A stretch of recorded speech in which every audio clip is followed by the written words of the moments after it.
Mga kaibigan, isang magandang umaga sa inyong lahat. Narito na ang isang programang inyong mapapakinggan. Hatid sa inyo ni Mel Elizalde, batikang broadcast journalist, sa kanyang pagtalakay sa mga napapanahong balita sa loob at labas ng ating bansa. Gayon din sa pagbibigay ng mga kalaman na kanyang tinipon tungkol sa kalusugan, ekonomiya, agrikultura, pangkabuhayan, politika at ang sitwasyon sa katahimikan ng bansa. At ngayon, narito na ang guro ng palatuntunan, Mel Elizalde.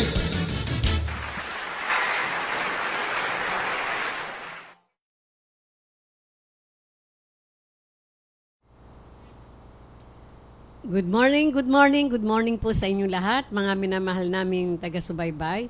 Welcome po dito sa ating studio mula sa Calacang, Maynila, ang Elizalde Broadcasting. At syempre po sa ating pang araw-araw na programang EB Talakayan. With your host, Mel Elizalde, at yung ating pong kapartner, medyo sabi niya sa next week na daw, siya pupunta rito, walang iba kundi ang brilliant na si Mr.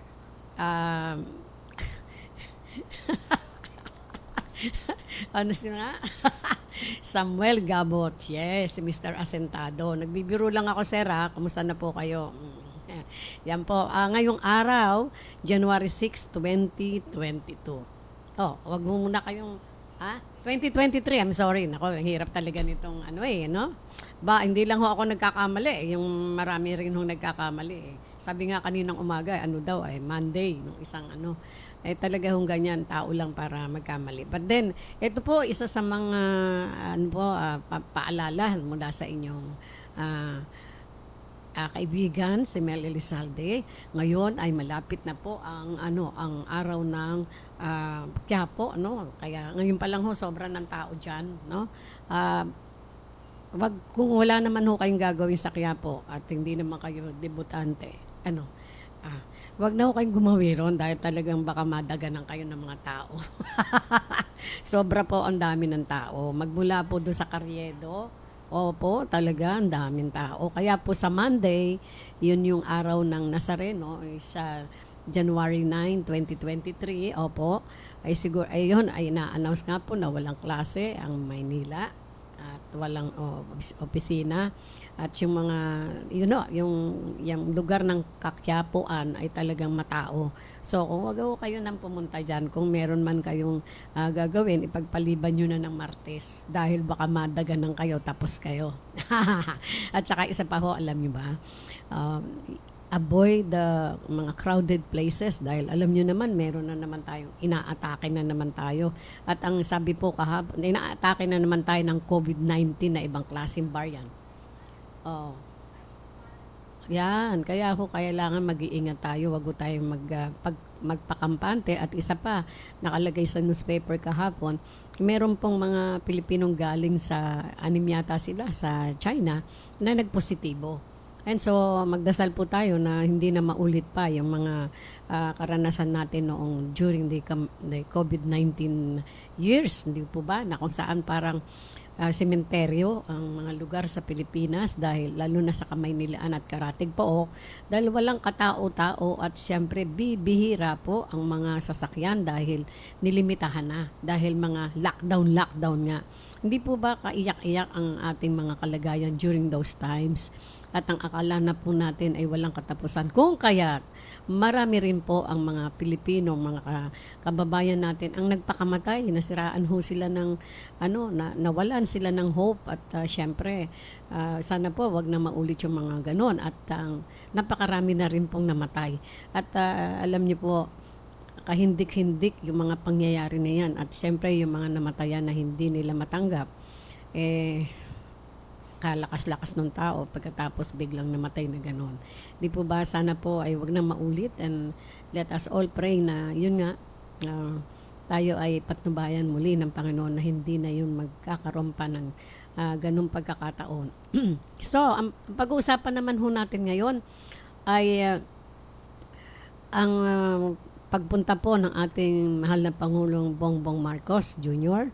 sa China at siyempre doon ay marami po siyang nilagdaang mga kasunduan with the Chinese government. Okay, yan po yung mga pag-uusapan natin dahil siyempre ang ating pong mga kababayan, tayong lahat ay ika nga po ay nag-aabang ano yung resulta ng kanyang pagpunta ron.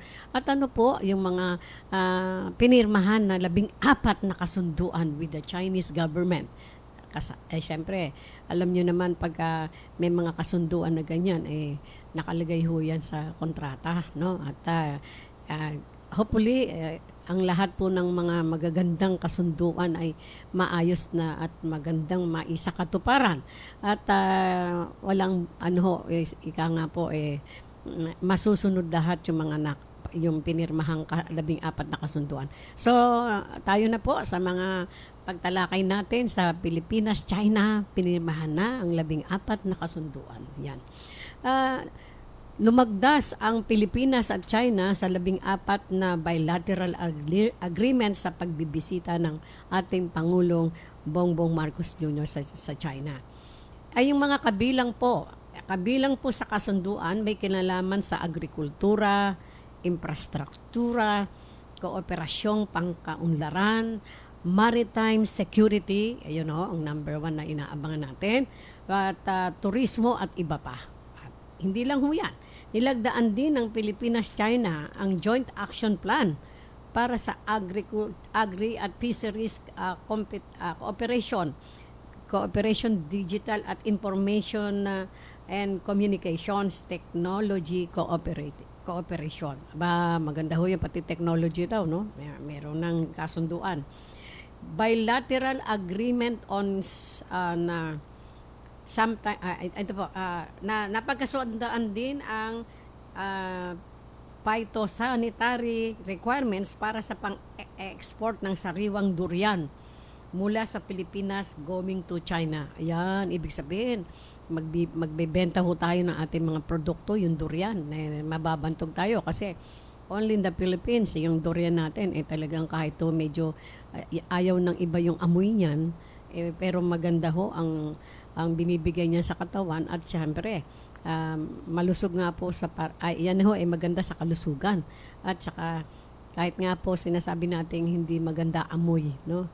Amoy, parang ganyan, no? So, yan ho. At at sabi ho, naselyuhan din ang handover certified ng dalawang China Aid Bridge projects in Manila. Pati ho yung mga bridges, kasi napagkasunduan din nila ang Binondo Intramuros Bridge at ang Pantaleon Estrella Bridge. Ayan po. Yun yung mga bridges na dito ho nandiyan sa Binondo, no? Na pagkasunduan na sila ang magtataguyod noon at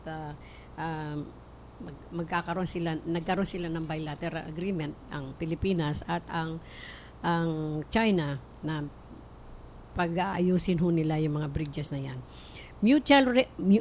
Mutual recognition agreement sa pagitan ng General Administrator and Customs of China at Bureau of Customs BOC ng Pilipinas sa Maritime. Yun, medyo alam nyo sa susunod po nating pagkikitas next week sapagkat bukas ba, Biyernes na o ngayon? Yan po, wala tayong sa mga susunod na araw tatalakayin po natin itong yung sinasabi nilang mutual recognition agreement sa pagitan ng General Administrator of Customs of China at Bureau of Customs ng Pilipinas sa Maritime. Atin pong hihimay-mayin kapag may nakakuha na tayong mga datos, no? Para malaman po ng sambayanan anong klaseng agreement yan, ano ang mga tinatawag na may mga hangganan ba yan, mga ganyan, ano po. Yan po nakikita natin sa larawan yung mga opisyal ng China at ng ating pong mga opisyals, no? At sinasabi ho, nasa 22 US bilyong dollars ang nakuhang pangakong investment ni Pangulong Bongbong Marcos Jr. sa China. Kabilang ang 1.72 billion dollars para sa agribusiness. Ang lalaki, no? At ganun din ang 13.76 billion dollars. We're talking about dollars, sa renewable energy. Nako, ang galing, no? At 7.332 billion dollars sa strategic monitoring electric vehicles and minimal processing, no? Meron pa rin dalawang cooperative agreements din ang sinelyuhan, ang multiple sustainable na supply ng agriculture, no? Alam niyo po, pag sinabi yung yung cooperative, no? Cooperative agreements, mababa ho yung mga presyo niyan dahil cooperative nga po.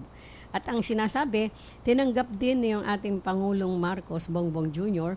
ang intensyon ng ilang Chinese companies na na mamuhunan sa nyog. Sila sa nyog, produksyon ng durian at Philippine livestock sector. Yun, yung mga livestock, yung mga manok-manok natin dyan, no? Mamumuhunan sila. O tayo ba yung mamumuhunan? Parang ganon, no? So, napakaganda ho ng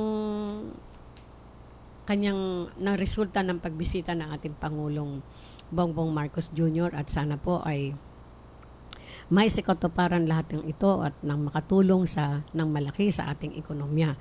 Alam nyo naman na ang ating pong ekonomiya ngayon ay unti-unti pa lang bumabangon at sa pamamagitan nga po nitong mga nakuha niyang kontrata na pinirmahan. 14 na kasunduan with the Chinese government, sa atin pong nakita, iba't ibang bahagi ng sektor ng ating produksyon ay nagkaroon siya ng agreement na sila ay magkakaroon ng mutual na pagtutulungan tungkol dito sa mga sektor na ating binanggit. Napakaganda ho, pero syempre, yun hong sinasabi nilang maritime, atin pong magse-search po tayo dyan, magre-research tayo itong susunod na linggo. Alam niyo po, napakabilis ng araw, no? Alam niyo, matatapos na ho ang first week of January 2023. Napakabilis. Para hong isang araw pa lang ang lumipas. Bukas, Sabado na, tapos na linggo na magse-second week na po tayo ng January. Talaga ho, alam niyo po, ang pinakamahalaga talaga ay yung time, no? Kasi kahit na may pera ka, lahat na lang nasa iyo, pero wala ka ng time dahil naubos na yung time na binigay sa atin o sa lahat sa atin, wala na tayong magagawa. So, habang may time pa ho tayo, gawin na natin ho yung mga nararapat. At syempre, sinasabi ko po sa inyo, mga minamahal nating taga-subaybay, atin pong isama sa ating dalangin ang ating mga leaders, no?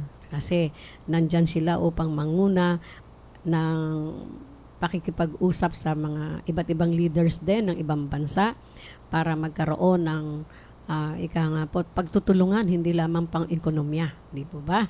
Kaya nga, sana ho mabigyan sila ng tamang gabay at yung pong kanilang paglilingkod ay talagang gampanin nila ng buong puso para sa kanilang mga mamamayan. Katulad din ng ating presidente. Isasama po natin siya sa ating dalangin dahil isa po yan sa ating mga obligasyon kasi kumbaga siya ho ang tumatayong pinaka-tatay ng ating bayan. So, kailangan ipagdasal ho natin ang ating tatay ng bayan kasi siya po yung gumagawa nasa kanyang kamay ang lahat ng ikauunlad. Siyempre, pag hindi niya pinirmahan yan o anuman, hindi ho mangyayari. Pero, pag siya ay nakipagsundot, pumirma, at siyempre, ang pinakahuli nun, yung gagawin nila doon sa kanilang pinirmahan. Anong ibig sabihin? Tutuparin ang mga pagkasunduan at kung ganyan po ang mangyayari at naibigay nila ng maayos ang kanilang serbisyo para sa mamamayan nila, isang malaking pasasalamat ng kanyang mga nasasakupan tayo, hindi po ba? Sapagkat mapalad po ang isang bansa na mayroong isang leader na nagmamahal sa kanyang mga netizen. Yan po. At syempre, kung darating po ang panahon na maisakatuparan niya lahat ng kanyang mga ipinangako, lalo na nung during the time na siya ay nangungumpanya, sigurado ko po na hindi lamang po ang sambayanan ang masaya, kundi siya rin. Sapagkat kung natatandaan nyo, lagi niya nung sinasabi sa kanyang mga speeches nung siya ay nangangampanya pa lang na gusto niya maglingkod sa ating bansa at gusto niya ring mapatunayan sa Pilipinas na ang pamilyang Marcos ay yung mga nangyari ho na mga negatibo sa mga Marcoses ay gusto niyang maburas naturalmente po yon, di po ba? Kasi kung tayo man ang nasa kanyang kalagayan at binigyan kayong muli ng pagkakataon, ano ba yung una niyong gagawin? Siyempre, pagbutihin ang pamumuno. Number 1, dahil sa mahal nyo ang bansang Pilipinas. Number 2, gusto mong mapatunayan sa Pilipinas, sa mga Pilipino na yung mga ipinaratang sa mga Marcoses ay hindi totoo. At kung kaya't ipinakikita mo at ipakikita at gagawin ang pinakamaganda para sa bayan. Inaasahan po natin yan at alam natin na gagawin ng ating presidente.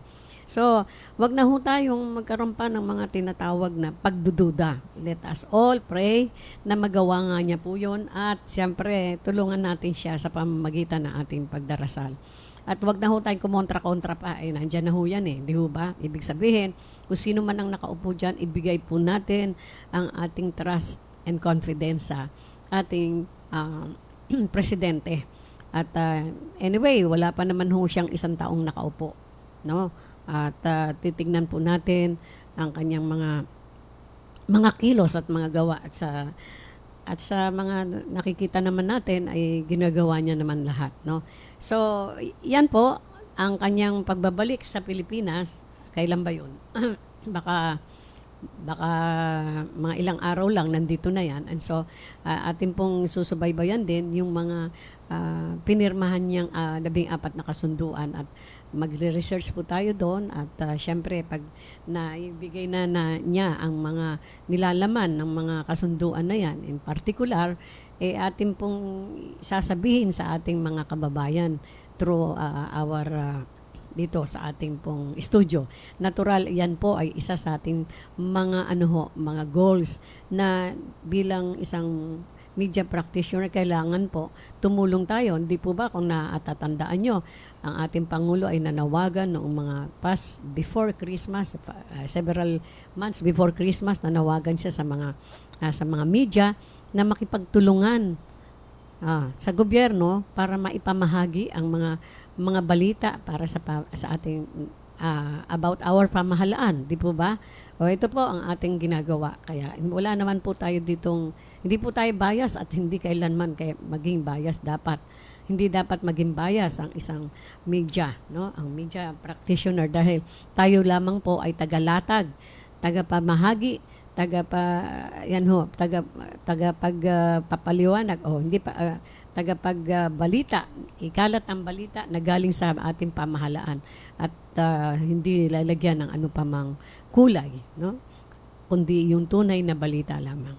So, yan po, isa sa ating mga adhikain at tayo'y nagagalak na makakatulong tayo ng pamamahagi ng mga balita na dapat malaman ng sambayanan. At tungkol naman ho sa mga kanyang 14 na kasunduang ginawa at pinirmahan with the Chinese government, tayo po ay natutuwa at ito nga, minensyon na natin kung ano-ano yun at sa kanyang pagdating ay siyempre meron tayong mga kaalap pang mga partikular na balita tungkol sa kanyang mga pinirmahang kasunduan. Tayo po ay nagagalak kasi nung bago siya tumulak sa China, dami hong mga spekulasyon na mga kung ano-ano. Alam nyo, dito sa daigdig ng media, hindi ho kayo makakaligtas dito. Marami hong imahinasyon na mga iniisip ang mga tao na mapapakinggan natin. Pero siyempre, hihimay-mayin ho natin yung mga news na napapakinggan natin. Ito ba ay totoo? Marites ba to? O ito ay katotohanan ba? O guni-guni? Ayan. Kaya wag po tayo kaagad-agad maniniwala hanggang hindi po natin napapatunayan. At syempre, kailangan magre-rely po tayo sa mga tunay na mga pangyayari sa loob at labas ng ating bayan. Yung mga balita, no? Kasi pag tayo ay pumanig sa mga marites, ibig sabihin, hindi katotohanan ang mga yan. Puro mga chismis lang. Kaya nga ho sinabi marites eh, no?